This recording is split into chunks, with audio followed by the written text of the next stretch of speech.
Good morning students, आपका स्वागत है हमारे यूट्यूब चैनल में। अगर आपको ऐसी और वीडियोस चाहिए तो आप हमारे यूट्यूब चैनल को सब्सक्राइब करिए और ऐसी नई नई वीडियोस लेते रहिए। आज हम 7th क्लास की कक्षा सातवीं का विषय विज्ञान का कार्यपत्रक 20 करेंगे। विद्यार्थी का नाम के सामने आपको अपना नाम डालना है। कक्षा अध्यापक के नाम के सामने आपको अपने कक्षा अध्यापक का नाम डालना है, मतलब क्लास टीचर का नाम डालना है। चलिए आगे पढ़ते हैं। प्राणियों में पोषण, मानव में पाचन। राजू विद्यालय के लिए तैयार हो रहा था, इसलिए वह अपना नाश्ता भोजन बहुत तेजी से और ठीक से चबाए बिना कर रहा था। जो राजू है वो अपना नाश्ता बिना चबाए कर रहा था, अच्छे से नहीं कर रहा था। तो अगर उसने अच्छे से नहीं चबाया तो वह हमारे जो अंतर्ग्रहण होता है, भोजन का अंतर्ग्रहण मुख द्वारा होता है ना, तो मुख से अच्छे से चबा नहीं रहा था, तो फिर उसका अंतर्ग्रहण नहीं हो पाता। चलिए आगे पढ़ते हैं। उसकी माँ ने उसे अपना भोजन निगलने से पहले ठीक से चबाने को कहा। क्या आप बता सकते हैं कि उन्होंने ऐसा क्यों कहा? चलिए पता करते हैं। भोजन का अंतर्ग्रहण मुख द्वारा होता है। भोजन को शरीर के अंदर लेने की प्रक्रिया को अंतर्ग्रहण कहते हैं। भोजन जो है उसको शरीर के अंदर लेने की प्रक्रिया को अंतर्ग्रहण कहते हैं। मैंने अभी बताया था। भोजन दांतों की मदद से छोटे छोटे टुकड़ों में पीस दिया जाता है। यह भोजन के पाचन एवं आसान अंतर्ग्रहण में मदद करता है। हमारे दांतों की आकृति भिन्न भिन्न है तथा उनके कार्य भी भिन्न है। ये जो हमारे दांत दे रखे हैं, इनकी आकृति आपने देखी होगी। अपने हाथ धोकर हमारी बुक में एक क्रियाकलाप है जिसमें बोला गया है अपने हाथ धोकर अपने दांतों को छूइए। तो इसमें पता करना है इसकी कैसी कैसी आकृति। तो इधर बता रखा है, नाम बता रखा है। कृंतक, कर्तन एवं दंशन वाले दांत, करने वाले दांत। रत्नक, चीरने एवं फाड़ने वाले दांत। अग्रचर्वणक, चबाने एवं पीसने वाले दांत। चर्वणक, चबाने एवं पीसने वाले दांत। इन दोनों का कार्य एक ही है। चलिए आगे पढ़ते हैं। हमारे मुख में लाला ग्रंथि होती है जो लाला रस मतलब लार का स्राव करती है। लाला रस भोजन में उपस्थित मंड को शर्करा में बदल देता है। यदि हम कुछ समय के लिए रोटी का टुकड़ा चबाते हैं तो इसका अनुभव कर सकते हैं। जब लार ठीक से मिश्रित हो जाता है तो रोटी का स्वाद मीठा हो जाता है। जो लार होता है अगर हमने उसको अच्छे से चबाया एकदम अच्छे से तो उसका स्वाद मीठा हो जाएगा। ऐसा आप अपने घर में कर सकते हैं। आप अपने घर में एक रोटी लीजिए, एक नहीं, रोटी का एक टुकड़ा लीजिए, तो उस टुकड़े को ज़्यादा देर तक चबाइए जब तक वो पूरा अच्छे से चब नहीं जाता और अच्छे से हो नहीं पाता। छोटे छोटे टुकड़े, उतने छोटे छोटे टुकड़ों में आपको करना है और फिर आप इसका परीक्षण कर सकते हैं।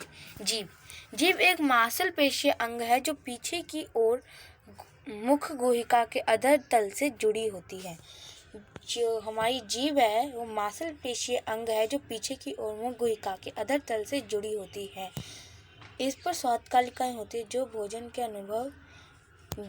के विभिन्न स्वादों का पता लगाते हैं। इधर जैसे कि बता रखी है स्वाद कालिका। मीठे का कहाँ है स्वाद कालिका? ये रही। मीठा हमें इस जगह पे महसूस होता है और खट्टा हमें इन दोनों जगह पे महसूस होता है। और ये जो इधर से इधर देखकर आपको एक वाइट कलर का दे रखा है, ये जो है ये नमकीन का स्वाद कितना है। और इधर ये लास्ट में एकदम कड़वा। ठीक है, आपको इसे नोट करना है। दांतों की देखभाल एक अच्छी आदत। खाने के बाद यदि हम दांत और मुंह साफ नहीं करें तो मुख में अनेक हानिकारक जीवाणु वृद्धि करने लगते हैं। ये आप सबने देखा होगा कि आपके जो दांत हैं, जब हम खाना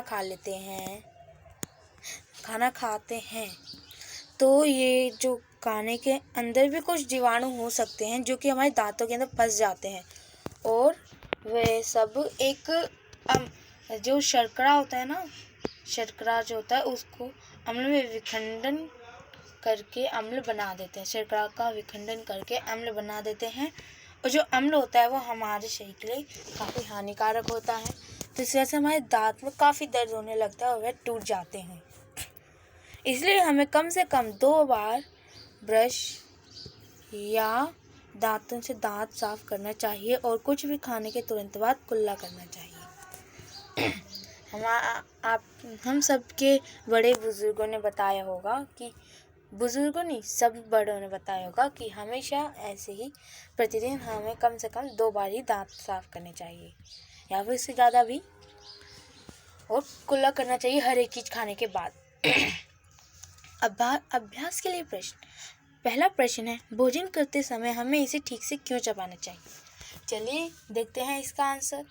देखिए ये रहा हमारा आंसर, भोजन करते समय हमें इसे ठीक से क्यों चबाना चाहिए। भोजन दांतों की मदद से छोटे छोटे टुकड़ों में पीस दिया जाता है। यह भोजन के पाचन एवं आसान अंतर्ग्रहण में मदद करता है। हमें भोजन को इसलिए चबाना चाहिए ताकि ये हमारे भोजन के पाचन एवं आसान अंतर्ग्रहण में हमारी मदद कर सके। ठीक है, हमें हमेशा भोजन को अच्छे से चबा के खाना चाहिए, ना कि जल्दी जल्दी। हमें उदाहरण ऊपर दे रखा था कि हमें किसी भी चीज़ के लिए, पर हमें भोजन हमेशा धीरे धीरे आराम से खाना चाहिए, चबा कर अच्छे से।